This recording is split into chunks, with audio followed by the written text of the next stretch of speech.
네, 여러분 반갑습니다. 네, 우리 벌써 7주차 수업이 되었습니다. 그렇죠? 네. 그래서 우리 1주차부터 지금 7주차까지 배운 내용들, 강의 내용하고 그 강의 자료를 중심으로 여러분들이 이제 중간고사를 잘 준비해 주시면 될 것 같습니다. 아시겠습니까? 네. 여러분들 어떻게 뭐 질문도 없고 잘하고 계시죠? 그렇구나. 그래요. 잘 해야 됩니다. 자, 오늘은 이제 우리가 이제 공중적객업, 뭐 창고업, 신종상행이라고 뭐 프랜차이즈 가맹업, 그다음에 뭐 리스, 그다음에 팩토링, 채권 매입업 이런 내용들이 있는데 그 중에서 좀 중요한 이제 가맹업 중심으로 좀 공부해보고 이 앞 시간에 배웠던 내용들을 좀 복습하면서 공부해 보도록 하겠습니다. 우리 이제 저번 시간에 운송업을 배웠죠. 운송업은 이제 어떻게 해요? 육상, 호천, 항만 이런 쪽으로 어떻게 되는 거예요? 네, 그렇죠. 이제 지리적으로 이동하는 것인데 어떻게 이동하느냐? 물건을 이동시키면 물건 운송, 사람을 이송시키면 이송이란 말 그렇죠. 이동시키면 무슨 운송? 그렇죠. 여객 운송. 자, 이렇게 운송일 때 문제되는 게 바로 이제 손해배상 책임과 관련되어 있습니다. 135조, 137조, 130 몇 조예요? 7조. 그래서 이제 가실 책임의 원칙이고 손해를 경감하는 게 특칙이다. 정액배상주의가 있다. 그래서 인도 한날 요거 기억하시고 그 다음에 이제 고가물에 대해서 명시를 해야지만 가격과 종류를 명시해야지만 책임진다. 우리 사례로도 봤습니다. 자, 뭐 이런 것들 되게 중요하고요. 여객 운송에서는 어떻게 되는 거예요? 손해가 났을 때 그 여객에 대해서 어떤 책임? 네, 그렇죠. 네, 이 사람마다 개별적으로 이제 획일적으로 하는 게 아니라 개별적으로 확정한다. 그리고 이제 수화물, 탁송 수화물 뭐 그런 것들 아니면 어떻게 해요? 휴대 수화물일 때 어떻게 한다? 물건 운송인과 동일한 책임을 지고 있다. 이런 것들 우리가 한번 살펴보면 되고요. 화물상한증에 대해서 이제 우리 공부를 해야 되는데 좀 시간 관계상 제가 여러분들에게 한번 읽어보라고 하겠습니다. 그래서 여러분들은 화물상한증에 대한 내용들이 쭉 나오게 있는 게 있어요. 그렇죠? 따로 이제 제가 유인물 드렸죠. 거기 보시면 이제 화물상한증에 대해서 의, 법적 성질, 뭐 효력, 채권적 효력이 있고 물권적 효력이 있다. 그래서 뭐 이 화물상한증은 누가 청구한다고요? 송환이 청구하죠. 그래서 누가 이제 교부합니까? 운송인이 준다. 그런 내용들. 그래서 이걸 가지고 있으면 뭐예요? 돈을 받을 수 있었죠. 그래서 이제 이게 채권적, 이제 누가 이걸 가지고 있느냐에 대해서 그 화물 상한증을 소지한 사람에게 물건을 인도해야 할 의무가 있다. 이 말입니다. 그래서 이제 상한증권성, 뭐 지시증권성, 처분증권성, 뭐 이런 것들이 다 있다. 그래서 여기에 나온 내용들은, 여러분들이 한번 읽어보세요. 그래서 화물 상한증의 구체적인 내용은 제가 시험에 내지 않겠습니다. 아셨죠?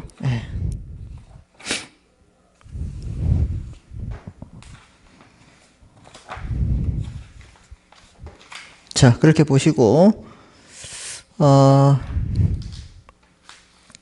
오늘 할 내용들을 우리 좀 공부를 좀 해보도록 하겠습니다.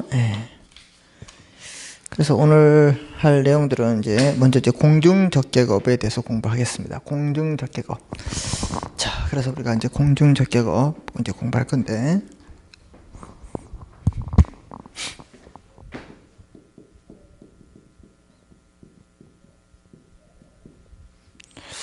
자, 공중적객업은요, 손님, 공중의 장소에서 손님이 객이 이용하고 있는 게 있죠. 뭐 서점, 영화관, 식당, 또 뭐 있을까요? 사우나, 호텔, 호텔 등등등. 당구장. 자, 뭐 이런 것들을 우리가 업으로 먹고 사는 사람을 우리가 공중적격업자라 합니다. 그렇죠? 그래서 이제 뭐 호텔이나 이제 우리 뭐예요? 콘도. 왜 콘도에 놀러 가죠? 또는 이제 우리가 이제 사우나 갔을 때 목욕탕이죠. 목욕탕. 목욕탕에 갔을 때 우리가 이제 기증품 같은 게 있어요. 기증품. 이거 어떻게 할 것인가? 맡길 것인가? 안 맡길 것인가? 이런 이야기를 한번 생각해 보셨어요? 맡길 것인가? 맡기지 않을 것인가? 자, 이런 이야기. 그 다음 식당에 갔네요. 식당에 갔네요. 식당에 가지고 음식을 먹는데 신발을 벗어야 돼요. 신발을 벗고 있는데 식사를 하고 나왔는데 신발이 분실되었네요. 이거 어떻게 할 것인가? 이런 문제들. 그래서 이제 우리 이제 목욕탕을 가더라도 사우나 가더라도 기증품을 맡기지 않으면 이제 뭐 상법 뭐 153조 뭐 이쪽에서 이제 책임지지 않는다. 이런 말들이 나와요. 혹시 보셨죠? 그래서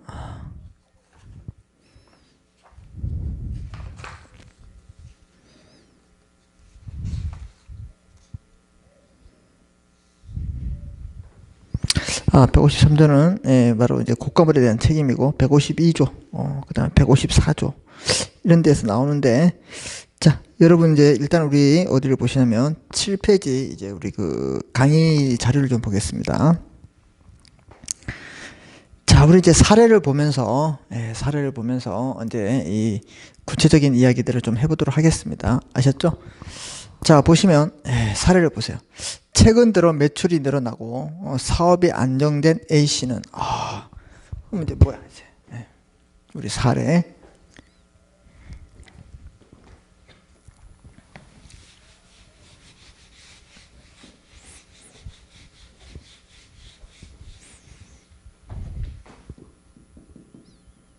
사례 보니까 A씨가 뭘 하는 거예요? 뭐 사업을 하겠죠? 아니면 또 장사를 하든가. 이게 번창한다 이 말입니다. 번창. 기분이 좋아져 놀러 왔다 이 말이에요. 그래서 최근 들어 매출이 늘어나고 사업이 안정화된 A씨는 더위를 피해서 1박 2일간 경기도 소재의 콘도 숙박시설을 이용하기로 했다. 가족들과 이제 콘도를 갔다. 이런 숙박시설. 공중적격업자죠. 이용자가, 업을 하는 사람이.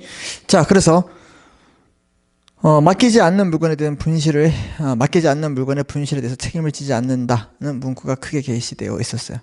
콘도에 하니까, 맡기지 않으면 책임 없어요. 이런 거 많이 보셨잖아요. 이게 게시되어 있어요. 프론트에. 그럼 여러분들 막 저런 거 보면서 막 금시계 아니면 막 금반지 막 기증품 막 금덩어리 이런 걸 막 맡기고 갑니까? 아니면 그냥 집에 자기가 보관하는 게 나아요? 숙박시설에서 자기가 보관하고 있는 게 나을 것 같아요. 아마 자기가 직접 가지고 있을걸요. 맡기는 자체가 불안하다. 근데 일단 맡기라고 이렇게 되어 있었어요. 자, 문구가 크게 게시되어 있는 콘도의 입구를 지나서 객실에 도착한 A는 보석 목걸이를 콘도 지배인에게 맡겼다. 그래서 이걸 딱 보고 콘도 지배인에게 B라면 B에게 뭐 했다? 기증품을 맡겼다 이 말이죠. 지배인 B는 목걸이를 콘도 뒤에 금고에 넣어가지고 어떻게 돼요? 이제 보관을 잘 해야 되겠죠. 그래서 날이 어두워지고 콘도가 이제 조명이 꺼지고 그 무렵 갑자기 4인조 금고털이범이 나타났다. 아이고, 꼭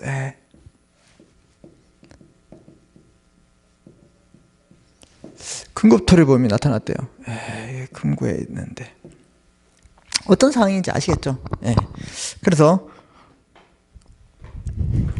4인조 금고털이범이 있었고요. 콘도의 금고를 통째로 뜯어서 살아났다. 간도 큽니다. 예, 들고 갔대요. 다음날 보석 목걸이가 도난당한 사실을 알게 된 A는 크게 화를 내면서 콘도의 배상을 요구했다. 그런데 콘도의 지배인 B는 보석 목걸이를 금고에 보관하는 등 보석 목걸이를 안전하게 보관하기 위해서 최선을 다했다. 난 최선을 다했다. 사실 이 정도 맡겼으면 최선을 다했죠. 예? 근데 어떻게 이게 없어지냐 이 말이에요. 예? 신기한 노릇입니다. A에게 설명했습니다. 저는 이제 최선을 다했습니다. 고객님도 아시다시피 이 정도 보시면 어떻게 최선을 다하지 않았습니까? 그 A가 봐도 그래요. 진짜 최선을 다한 것 같아요. 그 어떻게 할 거야 이거 진짜. 대략 난감. 무슨 말인지 아시겠어요? 대략 난감하다 이 말입니다. 자, 그래서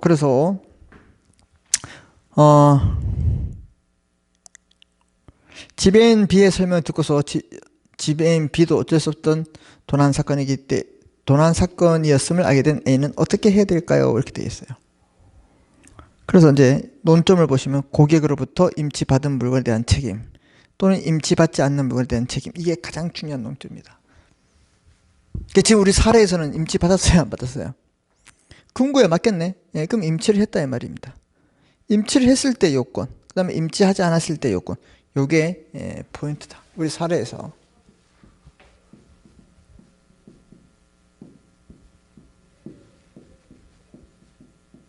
임치를 맡겼다는 뜻이죠. 임치되지 않은 물건. 임치된 물건과 임치되지 않은 물건 있죠? 여기에 대해서 어떻게 되는 거야? 그렇죠? 각각 성립 요건을 따져봐야 됩니다. 자, 우리 이게 뭐 사례 해결이 바로 나왔는데, 자, 일단 보세요. 사례 해결 보면 간단하게 보시면, 여기 보세요. 상법 개정으로, 상법이 이제 2010년도에 개정이 됐는데요. 공중적객업자는 공중적객업자가 누구야? 콘도 사장이겠죠? 상인을 말하고 있습니다. 고객, 아까 우리 A로부터 임치받은 물건이 훼손되거나 멸실한 것에 대해서 공중적객업자의 책임이 없음을 증명해야 된다 이 말입니다. 누가? 고객으로부터 책임 없음을 증명해야 되고, 그 다음에 보시면 A는 B에게 손해배상을 청구할 수 없음, A가 책임 없음을 증명한 경우, 이게 무슨 말이에요? A가 책임 없음을 증명했어요. 이랬을 땐 A는 B에게, 지배인에게 손해배상 청구할 수 없다 이 말입니다. 옛날에는 이제 2010년 전에는 어떤 경우가 있었냐면, 자, 국법 2010년 이전에는 공중적객업자가 무조건 책임져요. 불가항력에 대해서만 면책이 됐어요. 즉 천재지변, 식당 주인이 뭐 이 금고 같은 게 뭐 지진이 나주고 없어졌다, 이럴 때는 주의를 다해도 난 책임을 안 진다 이 말입니다. 그래서 면책됐어요. 자, 그런데 이제 이 불가항력 때문에 상인들이 너무 책임이 많다 이 말입니다. 그래서 이거 어떻게 개정돼 가지고 불가항력을 삭제했다 이 말입니다. 옛날에는 불가항력을 입증하지 못하면 책임을 져야 되겠어요, 안 져야 되겠어요? 그래서 불가항력이다 입증하면 책임을 안 져요. 근데 책임을 못 진다. 근데 불가항력이었으면 책임을 안 진다 이 말입니다. 다시 말하면 뭐 천재지변 이런 건 다 알 수 있잖아요, 그죠? 그런데 지금은 이제 법이 어떻게 바뀌었냐면, 여러분 이제 조문도 제가 보내드렸죠? 줬죠? 자, 보시면 조문을 보시면 여러분 이제 어떻게 됐냐면 151조 잠깐 오시면요, 의의가 있는데 극장, 여관, 음식점. 보세요, 제가 아까 이게 막 적어줬죠. 뭐 극장, 여관, 음식점. 자, 극장, 여관, 음식점. 그 밖에 공중, 동그라미 공중. 공중이란 말은 뭐예요? 우리와 같은 이제 불특정 다수인들이, 손님들이 이용하는 시설을, 거래를, 공중이 이용하는 시설의 거래를 영업으로, 영업 동그라미 치셔. 영업으로 하는 자를 공중적격업자라 한다. 아, 이걸 그냥 뭐야? 손님이 와서 이용하고 거기에 대해서 뭘 사고 팔고 재워주고 뭐 먹이고 이런 걸 우리가 업을 하는 사람들. 누구다? 공중적격업자다. 이해됐습니까? 자, 그래서 152조, 153조, 154조 보시면 책임 이렇게 되어 있어요. 그죠? 자, 152조를 보시면 일단 조문을 먼저 보겠습니다. 공중적격업자의 책임. 그러니까 공중적격업자는 누구야? 상인의 책임이에요. 공중적격업자는 자기 스스로 또는 그 사용인, 뭐 지배인 같은 사람들, 이 고객으로부터 임치받은 물건에 관해서 임치받은 내묻힙니다. 임치받은 물건. 임치받았다 이 말입니다. 이 임치된 물건이란 말은 임치받은 물건. 네, 임치된 물건에 대해서 자기 또는 그 사용인의 고객으로부터 임치받은 물건에 대해서 물건의 보관에 관해서 주의를 게을리하지 아니하였음을 증명하지 아니하면 나는 주의를 게을리했다. 주의를 다했다. 이럴 때 면책된다 이 말입니다. 난 주의를 다했어. 이걸 다시 한번 보겠습니다. 주의를 게을리하지 아니하였음을 증명하지 아니하면 이 말은 뭐야? 주의를 다하면 된다 이 뜻이야. 그러니까 말이 꼬여놨어요. 주의를 게을리하지 아니하였음을 증명하지 아니하면 말장난한 것도 아니고 그죠? 네. 이런 그래서 주의를 다했다 이렇게 했을 때 그 물건의 멸실 또는 훼손을 인한 보상할 책임이 있다는 말은 주의를 다했다 이걸 입증하면 면책된다 이 뜻이에요. 이해됐죠? 네. 자, 그 다음에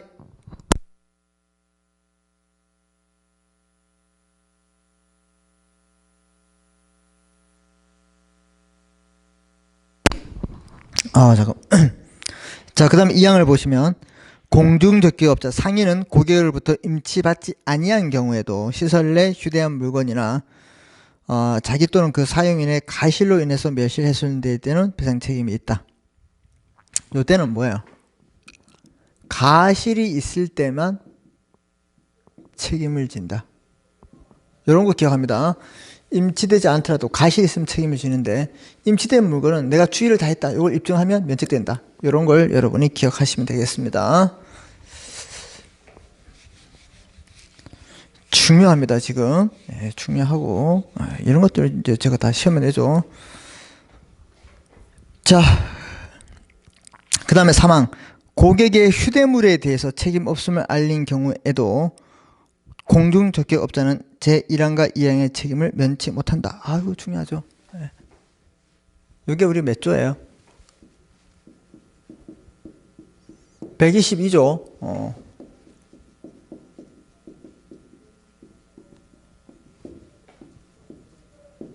공중적격업자의 책임인데요. 공중적격업자의 책임인데, 자, 1항이 임치된 부분에서 주의를 다했으면 면책되고, 그럼 주의를 다하지 못했다 그러면 책임을 진다 이 말이에요. 맞죠? 반대로 해석하면 임치되지 아니한 것에 대해서는 뭐예요? 가실이 있으면 책임을 지고 가실이 없으면 책임 안 져요. 그럼 뭐면 그래도 뭐 임치되지 않은 물건에 대해서 어떻게 됐어요? 밑에 자기가 봤을 때 뭐예요? 그래도 한번 이렇게 시근 장치가 잘 돼 있는지 방문을 잘 잠그는지 CCTV를 잘 확인했는지 이런 것들은 볼 수 있잖아요. 그런 것도 안 하고 그냥 막 잠만 자고 있었다. 관리인이. 그러면 안 되죠. 자, 1항이든 2항이든 이게 3항에 보시면 게시되었어요. 그래서 거기 중요한 말이 뭐냐면 고객의 휴대한 물건에 대해서 책임 없음을 알린 경우, 즉 휴대물에 대해서 어떻게 해요? 기증품에 대해서 맡기지 않고 휴대하고 계신 물건에 대해서는 책임이 없다. 이건 알린 경우에도 공중적격업자는 1항과 2항의 책임을 면하지 못한다. 이렇게 해도 1항, 2항의 책임을 부담한다. 어떻게 주의를 다 하지 못했으면 책임을 지고 가실일 때 책임을 진다. 무슨 말인지 아시겠죠? 네. 그거 중요합니다. 그 다음에 이제 153조 고가물의 책임. 자, 고가물의 책임 우리 운송업에 할 때도 했죠. 137조인가 그랬잖아요. 그죠? 예, 운송을 할 때 고가물일 때는 가격과 종류를 명시해야 된다. 알겠습니까? 네. 자, 여기에도 화폐, 유가증권, 그 밖의 고가물에 대해서 고객이 종류와 가액을 명시하여 임치하지 아니하면 공중적격업자는 그 물건 또는 매실을 훼손에 대해서 배상할 책임이 없다. 그래서 고가물은 무조건 뭐냐? 그 종류와 가액을 명시해야 된다.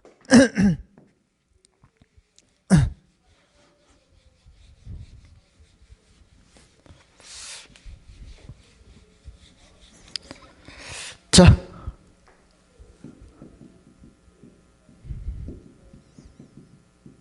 고가물에서는 가액과 종류를 명시하고 맡게 한다 이 말입니다. 그렇지 않았을 때는 책임 안 진다. 이해됐죠? 자, 그 다음에 154조 공중적격업자의 책임의 시효가 있어요.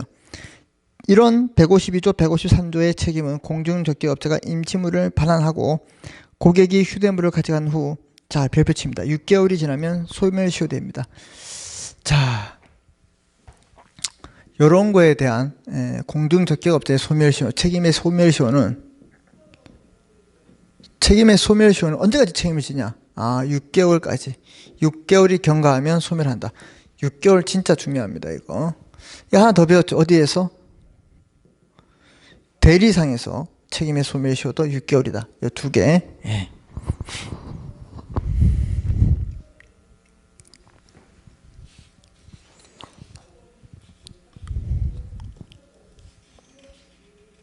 자, 이제 조문은 이렇게 간단해요. 그래서 보세요. 우리 이제 151조를 보더라도, 옛날 법에는, 뭐, 불가항력이란 말이 나오고 막 그랬어요. 근데 그런 말이 없죠. 예. 옛날에는 거의 공중적격업자가 거의 한 99.9% 책임졌어요. 왜? 이게 불가항력이 아니면 책임져야 돼요. 예를 들어서 식당에 밥을 먹으러 왔는데 한 20만 원짜리 신발을 샀어요. 밥 먹고 나오는데 신발이 없어요. 그러면 주의 의무를 다하지 않기 때문에 어떻게 해요? 부담을 해야 된다. 근데 이게 만약에 불가항력이었다. 뭐 지진이 나고 전쟁이 났다. 그래서 못 찾았다. 그런 경우가 아니잖아. 그러면 다 책임져야 돼. 그래서 너무 책임이 무거워서요. 그래서 이제 이런 말을 뺐다 이 말입니다. 네. 이해됐습니까? 무슨 말인지? 네. 자, 그래서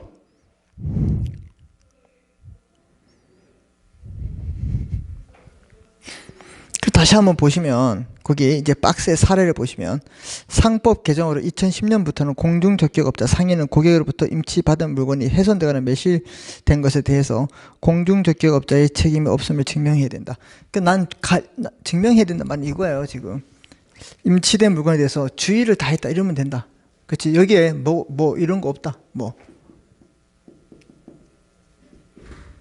불가항력이다 이런 말이 없다. 이게 옛날 구법이다. 그래서 이런 말이 나오면 틀렸다 이제. 이해됐습니까? 이걸 기억합니다. 불가항력 뭐 이런 말이 나오면 다 틀렸어요. 얘기했어요. 틀렸다고. 네. 자, 그 다음에 보시면 A는 B에게 손해배상을 청구할 수 없다. A가 책임 없음을 증명한 경우에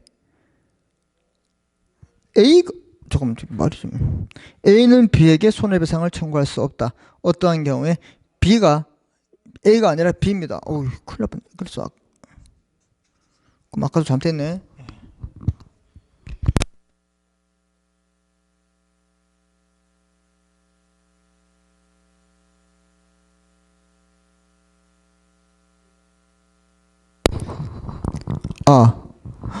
어떻게?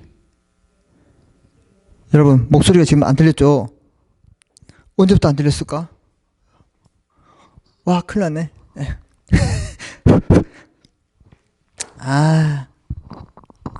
아, 이거 마커펜을 띄었다 뺐다 하려다 보더니 이게 빠지더라고요. 자, 보세요. 다시 하겠습니다.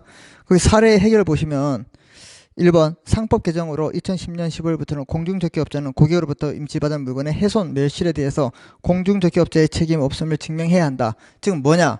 뭘 증명해야 되냐? 난 주의 의무를 다했다. 그래서 난 면책된다 이 말입니다. 그럼 주의 의무를 다하지 못했다. 그러면 책임을 져야 한다.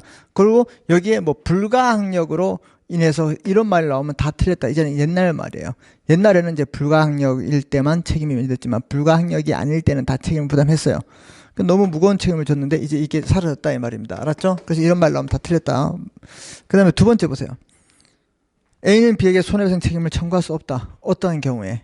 B가 주의 의무를 다했다고 증명한 경우에, 그럼 주의 의무에 증명 못했을 때는 책임진다. 그럼 A가 책임을 졌음을 증명한 경우에요? 아니죠. B가 지배인이 내가 주의 의무를 다했다 이렇게 했을 때 증명을 해야 되겠죠. 예.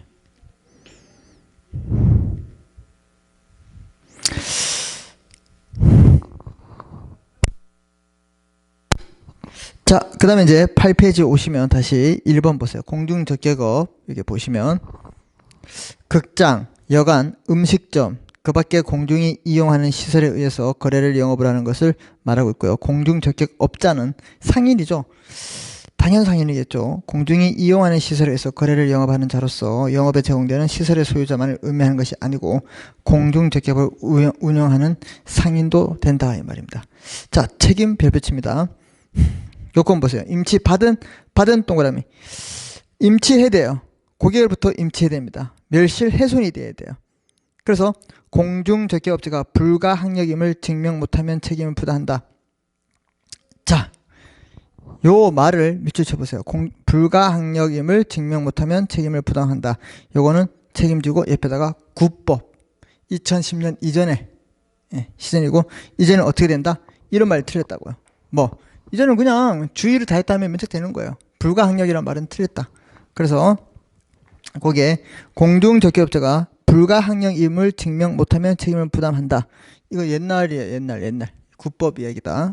그렇게 보시면 되고. 적었죠? 자, 면책 개시가 있어요. 강행 규정이 아니기 때문에 면책에 대해서 당사자 합의가 필요하다. 뭐 우리는 책임 없다 이렇게 하더라도 뭐야 책임진다 했잖아 아까. 개시된 문구에 있어도 이랑 이랑 책임진다고. 근데 이건 뭐야? 당사자가 합의가 있으면 합의가 우선한다. 임의 규정이기 때문에 합의가 있으면 합의가 우선한다. 이렇게 여러분들이 알고 있으면 되겠습니다. 그래서 임치 받았을 때 고객으로부터 임치 멸실 훼손돼야 된다. 그 다음에 뭐요? 불가항력을 지금 못하다 틀렸다. 그럼 뭐야? 이제 주의 의무를 다하면 된다. 이렇게 주의를 다하면 된다. 이렇게 하시면 되고요. 면책 개시는 강행 규정이 아니기 때문에 당사자 합의가 있으면 다르게 한다. 자, 임치 받지 않는 보세요. 시설 내 휴대한 물건. 시설 내 휴대한 물건. 공중적격업자가 또는 그 사용인의 가실 또는 휴대물의 멸실 훼손을 해서 손해 발생해야 돼요. 면책이 개시됐네요. 특약에 해서 감면할 수 있지만 면책 개시만으로 책임을 묻지 못하는 거예요. 그래서 어떠한 경우든 임치를 받았든 안 받았든 뭐 한다? 임치를 받았든 안 받았든 개시된 문구에 대해서 이랑 이랑 책임을 진다 안 진다? 진다 이 말이에요. 그래서 여러분들 그런 거 봤을 때 뭐예요? 게시된 문구에다 책임 안 진다 했을 때 여러분들이 이거 상법 152조 3항에 대해서 다시 한번 여러분이 공부를 시켜 주십시오. 알았죠? 예. 근데 뭐 불가항력 이런 말 나오면 안 돼요.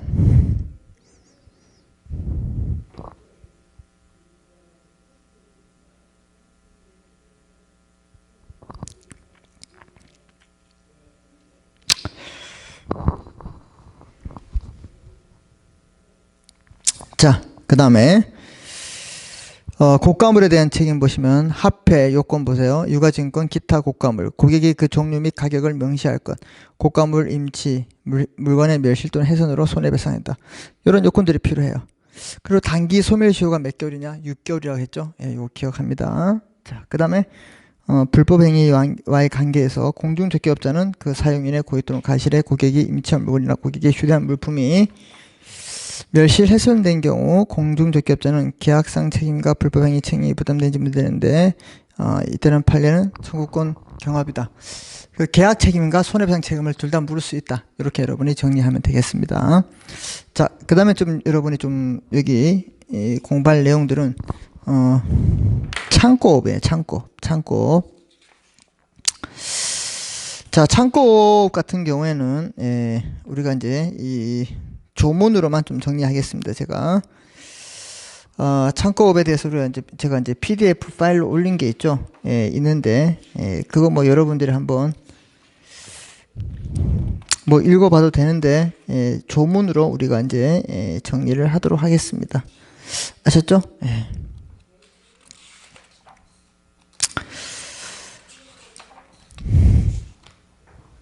그래서 이제 이 공중적계법은 이렇게 이제 여러분 이제 마무리하겠습니다. 그래서 조문을 위주로 공부하고 강의 교재 요건 기억하시고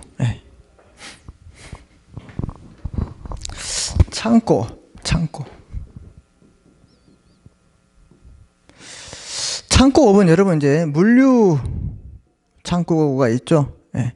우리가 뭐 이사를 하는데 이사를 들어가는 집하고 이제 계약이 좀 잘못돼서 바로 이사를 가면서 짐을 못 날라서 집을 맡겨둬야 할 곳이 있습니다. 그럴 때 창고업에 가서 우리가 물건을 맡깁니다. 아니면 이제 수출을 해야 되는데 선적을 당장 못하고 뭐 일주일 뒤에 한다. 그럼 만들어낸 물건을 어떻게 해? 비가 와도 막 어떻게 해요? 맞추고 그래요? 아니죠. 그래서 이러한 경우에 이제 창고업을 필요로 합니다. 창고. 그래서 창고업자. 자, 그래서 이제 개념은 아셨죠? 이렇게 했을 때 이 창고업에 대한 이제 개념과 이제 창고 증권이겠죠. 그 다음에 각종 의무가 있습니다. 그 창고업자의 의무와 책임.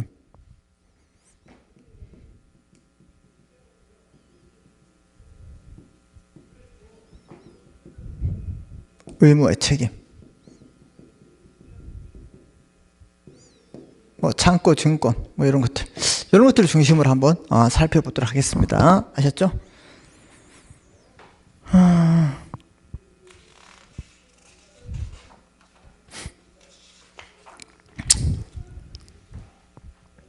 자, 그래서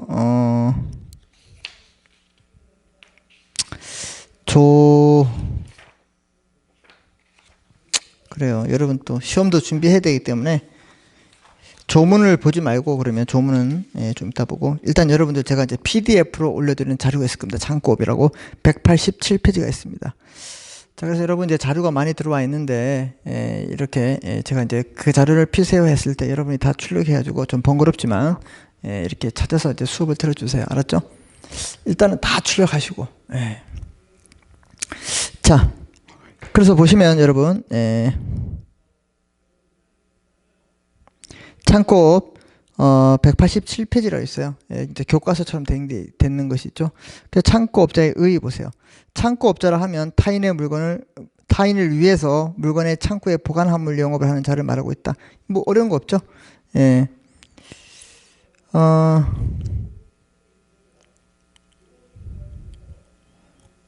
창고업자의 의무를 보세요. 그냥 제목 위주로 보관 의무. 창고 물건을 맡기면 보관을 해야 되겠죠. 보관 의무. 자, 그러면 창고 증권 교부 의무가 있어요. 창고업자는 임치인의 청구가 있을 때 창고업을 하는 사람을 창고업자, 그 다음에 물건을 맡기는 사람들 임치인. 자, 당사자 임치인. 아시겠죠? 물건을 맡기는 사람 임치. 자, 이렇게 창고업자는 임치인의 청구가 있을 때 창고 증권을 교부할 의무가 있다 이 말입니다.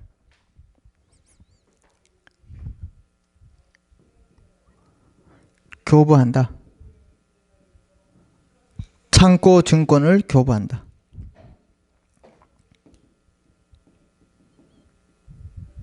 창고 증권은 누가 교부한다? 창고업자가 당연히 하겠죠. 그런 걸 기억하시면 됩니다. 자, 그 다음에 임치물의 검사와 그 다음에 견적, 그 다음에 보존 처분 요걸 해야 되고, 임침을 반환해야 되겠죠. 나중에 창고업자가. 훼손했을 때 통지, 좀 물건이 좀 이상하다. 이제 통지하고. 손해배상 책임 같은 게 있습니다. 크게, 보시면 돼요.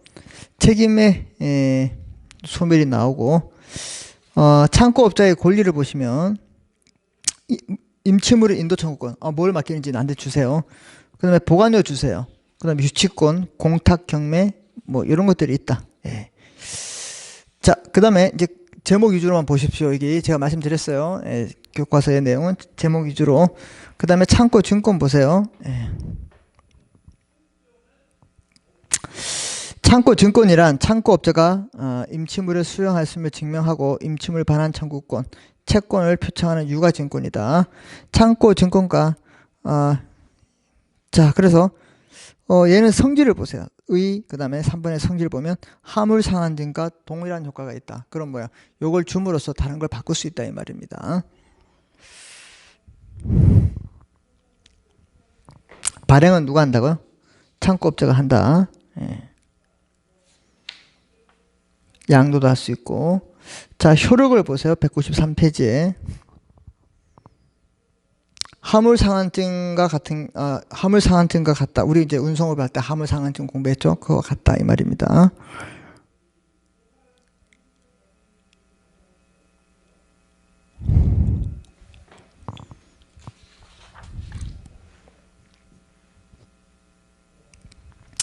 그래서 여러분들 여기 이제 큰 제목만 보시고, 이제, 조문을 좀 보겠습니다. 155조. 자, 타인을 위해서 창고에 물건을 보관함을 영업을 한 자를 창고업자라 한다. 창고 증권을 발행. 창고업자는 이 창고 증권을 교부한다. 별표 칩니다. 예.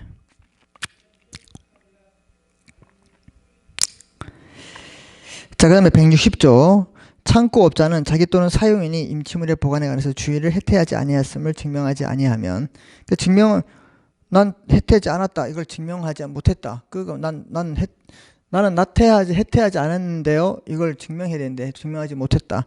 이럴 때는 멸실 훼손에 대해서 당연히 책임을 져야 한다. 임치물의 검사, 견품, 그 다음에 보존처분권. 이 임치는 창고 소지인은 영업시간 내에 언제든지 창고업자에 대해서 임치물의 검사 또는 견품을 적시 요구하거나 보존에 필요한 처분을 할 수 있겠죠. 자, 보관료 당연히 청구할 수 있겠죠. 이게 상식이죠. 보관했기 때문에 보관료를 받아야 되겠죠. 임치 기간은 6개월입니다. 자, 창고업자의 책임은 언제까지 져야 되는 것인가? 1년입니다. 예. 자, 창고업자의 책임시효. 자, 이랑 임치물의 멸실 훼손을 위해서 생긴 창고업자의 책임은 언제까지? 출고한 날부터 1년이 경과하면 소멸된다. 자, 그 다음에 창고업자의 채권의 시효 같은 경우에도 출고한 날부터 1년입니다. 그래서 여기까지. 자, 그래서 여러분 제가 읽어드린 부분 보시고 교과서는 제목 위주로만 이렇게 창고업자의 의무, 그 다음에 창고업자의 뭐 고난, 뭐 돈 받을 수 있는 고난, 이런 것들, 이것들 제목 위주로 좀 보십시오. 자, 이렇게 해서 이렇게 보고 좀 쉬었다가 이제 프랜차이즈 가맹업을 좀 공부하겠습니다.